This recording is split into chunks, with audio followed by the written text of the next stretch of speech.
aku Ajeng Desuti, Kita dari jurusan Manajemen Keuangan S1, Fakultas Ekonomi dan Bisnis, Universitas Papua.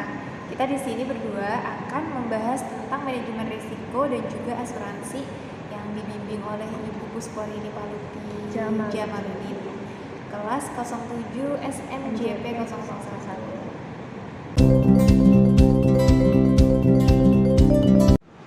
Oke teman-teman, jadi di sini kita bakal ngebahas tentang manajemen risiko terlebih dahulu ya. Nah, menurut kamu nih Pak, manajemen risiko sendiri itu apa sih? Nah, manajemen risiko itu yang Eva tahu adalah sebuah upaya atau usaha yang dilakukan untuk pengendalian risiko dengan cara mencari sumber-sumber risiko itu sendiri ataupun dampak yang mana bisa digunakan untuk meminimalisir risiko itu sendiri.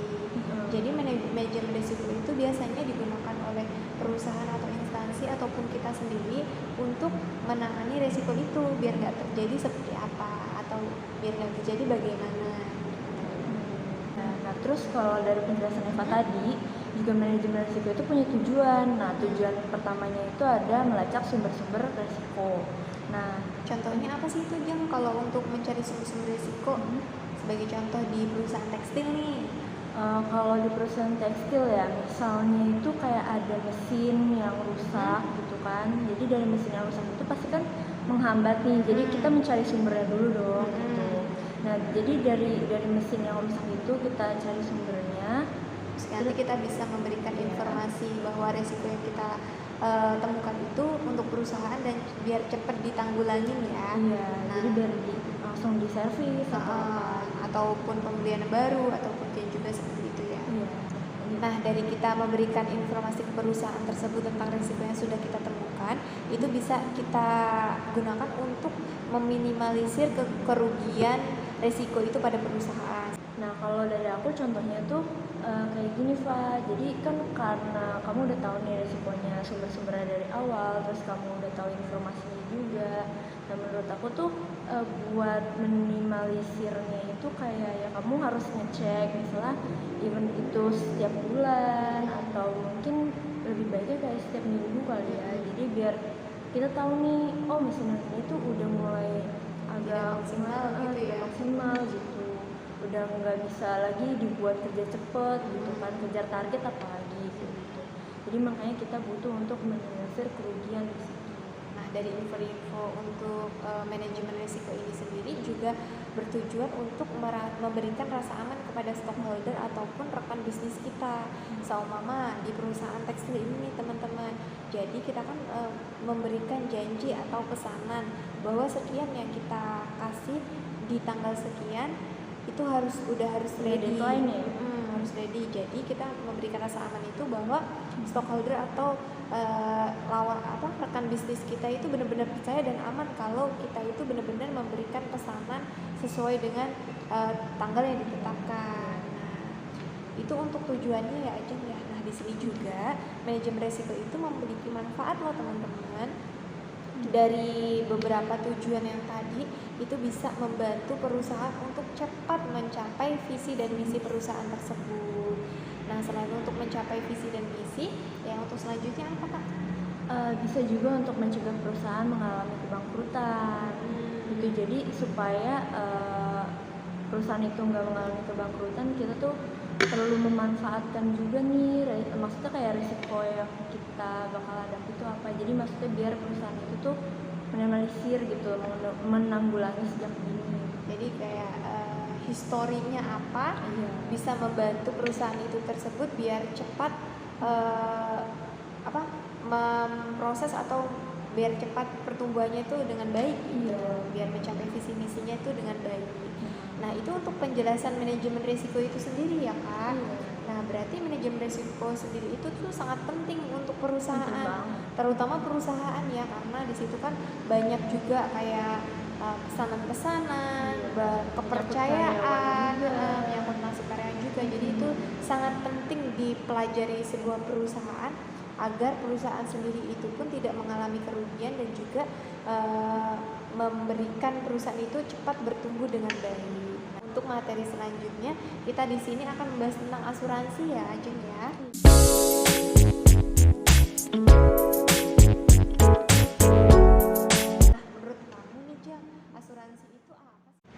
kalau menurut Ajeng nih, asuransi itu salah satu bentuk pengendalian risiko dengan cara mengalihkan risiko lain dari satu pihak kepada pihak yang lainnya. Nah, berarti asuransi itu bisa dibilang juga salah satu bentuk cara memanage resiko ya, Jeng ya? Karena asuransi itu kan sebuah jaminan ya yang diberikan oleh beberapa pihak ke pihak lain. Sebagai contohnya itu perusahaan ya, Jeng ya. Perusahaan itu memberikan asuransi yang berupa jaminan seperti kesehatan, ketenaga kerjaan ataupun keselamatan kerja. Oh ya, Jeng, kebetulan di Indonesia ini sangat familiar banget ya tentang asuransi, yang terutama di Indonesia ini contohnya adalah BPJS.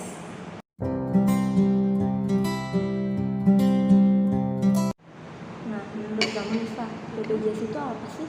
BPJS itu adalah Badan Penyelenggara Jaminan Sosial, atau bisa kita sebut sebagai perusahaan asuransi yang menyediakan jaminan kepada kita masyarakat Indonesia dalam bentuk BPJS kesehatan dan juga ketenaga kerjaan gitu. Jadi yang pertama nih BPJS kesehatan. BPJS kesehatan itu kan yang kita kenal, kayak kita mau berobat gitu, kita bisa pakai itu. Jadi kita nggak bayar, maksudnya kita nggak dikenakan dana. Karena dari pemerintah. BPJS itu ada yang dari pemerintah, ada yang dari perusahaan, ada juga yang dari mandiri aja. Nah, kalau dari pemerintah itu biasanya kita memberikan data berupa KK atau KTP kepada pemerintah untuk pengajuan.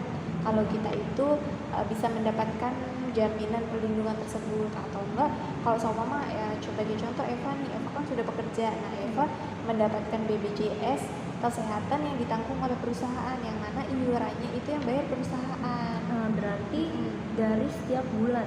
Dari setiap bulan itu gaji Eva dipotong untuk membayar fasilitas penyedia asuransi kesehatan tersebut yang berupa BPJS kesehatan. Gitu. Ada juga yang terakhir BPJS kesehatan mandiri. Jadi seumpama kamu ada anggota baru nih, seumpama adik kamu yang masih kecil, kamu daftarkan ke BPJS untuk mendapatkan jaminan atau asuransi ini juga, itu juga bisa. Nah, itu caranya kita tinggal datang aja ke kantor BPJS kalau kita ada anggota baru. Nah, dari itu kita bisa membayar atau memilih kelas, kan itu di BPJS 3 kelas ya. Itu kita bisa memilih kelas 1, 2, 3 yang mana iurannya itu berbeda. Nah, tapi untuk persyaratannya kalau yang mandiri itu apa? Kalau yang setahu aku ya itu kakak udah pasti, terus KTP. Nah, terus kan kalau anak kecil itu kan nggak mungkin nih punya KTP. Kalau kita kan udah punya KTP. Nah, untuk yang anak kecil itu gimana? Sebenarnya hampir sama kayak yang lainnya, tapi kalau untuk setahu aku ya, kalau untuk BPJS kesehatan untuk anak kecil itu bisa pengajuan dari akte lahir. Nah, jadi bukan KTP, akte lahir sama kakak. Berarti seumpamanya belum ada akte, ya nunggu dulu. Bikin akte ya. Nah, itu penting banget loh, apalagi kan kalau di zaman pandemi seperti ini kan kita sering sakit ya. Jadi itu sangat menjamin dan membantu kita untuk berobat, bermudah lah ya. Nah, dari BPJS sendiri itu teman-teman itu ada tiga kelas, ada kelas 1, ada kelas 2 dan kelas 3. Kelas 1 itu setahu kita, saya dapat informasi itu pembayarannya iurannya 150.000. Untuk kelas 2-nya 100.000, kelas 3-nya 50.000. Itu kalau dibayar mandiri. Nah, perbedaannya itu terletak di mana? Di fasilitas yang diberikan oleh BPJS. Rawat inap. Kalau rawat inap kelas 1 itu dari satu ruangan itu hanya ada 2 orang. Kalau kelas 2 1 sampai 2 orang. Nah, kalau untuk kelas 2 itu antara 3 sampai 5 orang. Nah, kalau kelas 3 itu 5 sampai 6 orang. Jadi hampir kita sebut tuh kayak VIP atau khusus atau enggak gitu ya. Nah, untuk yang selanjutnya itu ada BPJS Ketenagakerjaan aja. Nah, BPJS Ketenagakerjaan itu adalah sebuah jaminan atau perlindungan yang diberikan untuk menanggulangi penghasilan yang pekerja itu dapatkan. Ya, dari resiko-resiko kayak kecelakaan kerja, dari resiko-resiko kematian, ataupun yang musibah dari kita saat bekerja itu sendiri. Berarti perusahaan menjamin itu semua. Nah, kalau untuk BPJS Ketenagakerjaan ini memang dikhususkan untuk pekerja. Nah, itu nantinya kita bisa klaim loh, Jadi seperti yang kita bahas di awal tadi tuh, BPJS Ketenagakerjaan itu sama aja seperti investasi dana. Berarti yang bisa dicairin itu ya? Jadi berapa itu tuh, tahun gitu? kalau dari berapa tahun sih pengalaman aku pribadi itu tuh 1 tahun, 2 tahun, 3 tahun pun bisa dicairkan asalkan berarti nggak harus kayak puluhan tahun nggak harus. Jadi asalkan selama kita kan berhenti di perusahaan ini nih, kita harus ada tanda bukti kalau kita benar-benar berhenti dari perusahaan tersebut, baru kita bisa mencairkan asuransinya tersebut. Jadi kita itu keluar dari perusahaan itu baik-baik. Jadi asuransi yang dijaminkan ke kita tentang kecelakaan kerja, tentang bentuk jaminan-jaminan saat kita bekerja itu bisa diberikan kepada kita gitu. Caranya cuma kita bekerja di situ berhentinya baik-baik. Itu sih kalau yang Eva tahu. Itu yang itu penjelasan tentang kita tentang salah satu bentuk asuransi yang ada di Indonesia, yaitu BPJS.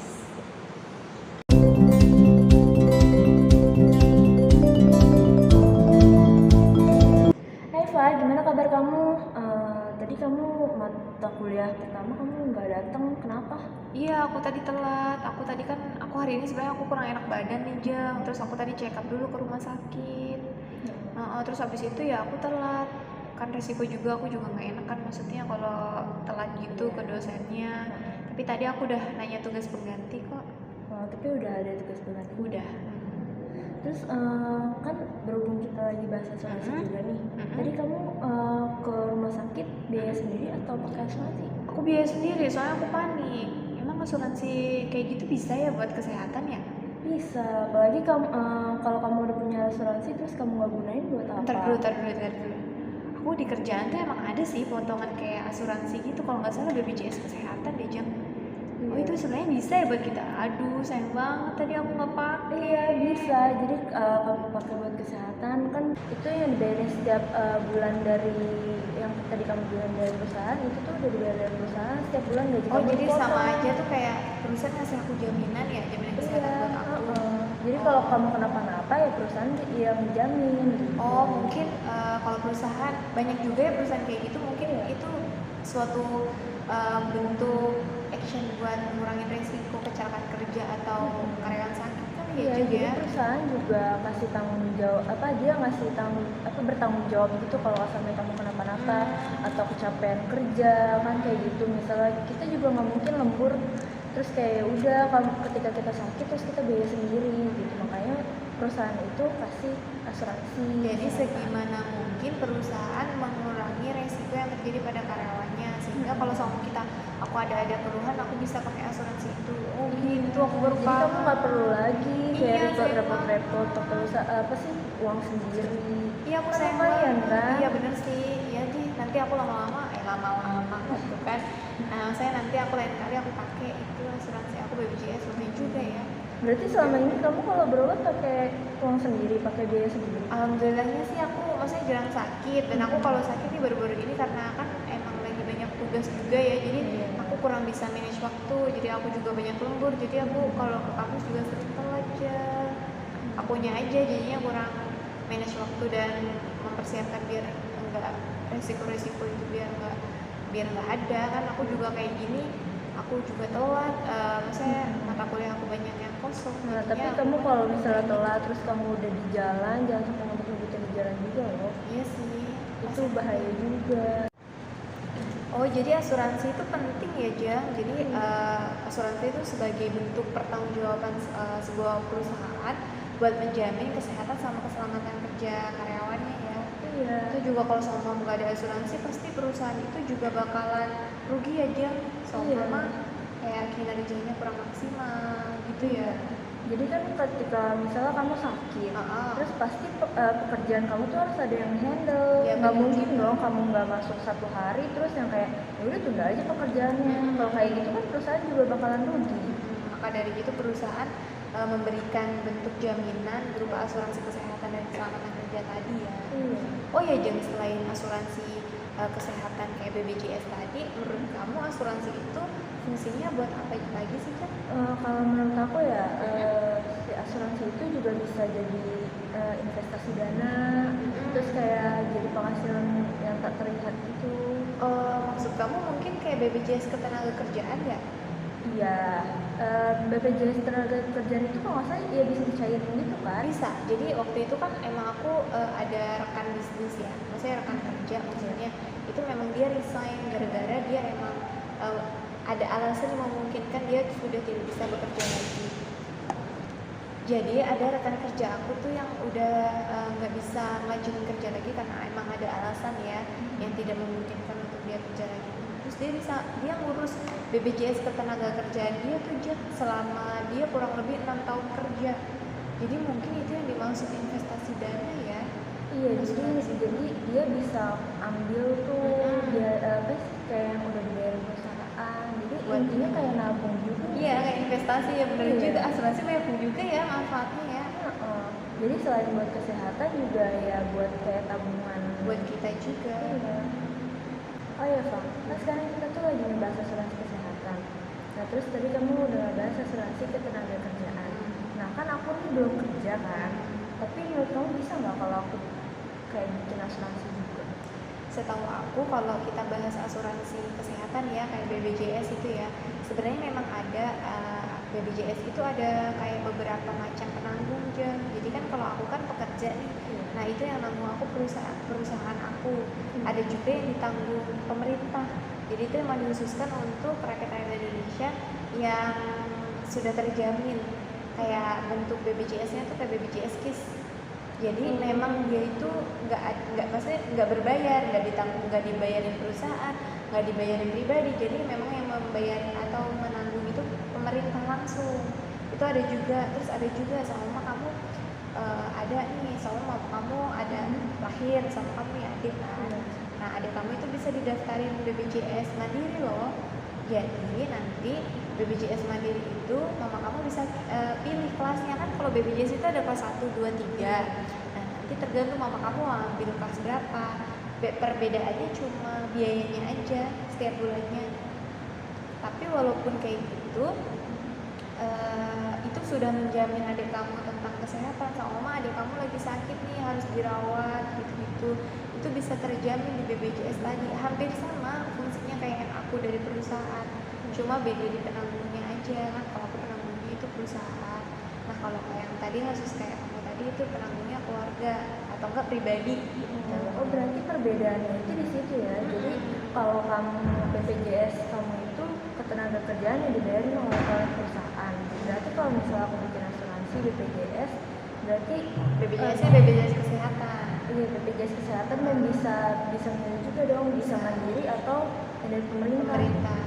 Coba kamu tanya mama kamu, siapa tahu kamu punya juga BPJS yang dari pemerintah. Karena setahu aku BPJS dari pemerintah yang di situ itu rata aja. Rata itu maksudnya dalam arti semua orang memang udah punya, udah didaftar juga kan, udah diurus pemerintah yang sedemikian rupa. Nah beda contohnya kayak aku kan bekerja, aku dulu juga dari KIS, dari BPJS KIS, BPJS Kesehatan KIS. Terus karena aku bekerja, karena aku udah ada yang menanggung nih, jadi BPJS aku itu dialihkan oleh perusahaan yang menanggung perusahaan dan pemerintah lagi. Soalnya kan pemerintah juga ada peraturan tuh, kalau selama bekerja itu ada perhitungannya sendiri gitu. Coba nanti kamu tanya sama mama kamu. Setahu aku bisa sih, maksudnya kalau sama mama, siapa tahu kamu udah punya KIS gitu mas aku. Kalau nggak bisa daftar mandiri kok. Tapi sejauh ini aku udah ada sih asuransi kesehatan, tapi itu dari pemerintah. Sebelumnya aku bikin yang sendiri, cuman waktu itu karena ada perubahan atau apa gitu, jadi aku jadi dari pemerintah gitu loh. Dia tadinya mandiri bayar sendiri, terus jadi dibayarin sama pemerintah. Itu BPJS. Iya, aku BPJS. Berarti sama kayak tadi kita bahas ya. Jadi kamu sekarang ibarat kata udah dialihkan data ke BPJS. Berarti pada intinya memang asuransi itu penting banget ya, walaupun kita sakit atau enggak. Asuransi itu kan menjamin banget ya buat kita. Kayak tadi aku yang awalnya sehat-sehat aja, nggak pernah sakit, tiba-tiba sakit dan aku membutuhkan biaya yang nggak terduga ya, itu bisa ngejamin kita ya Jun ya.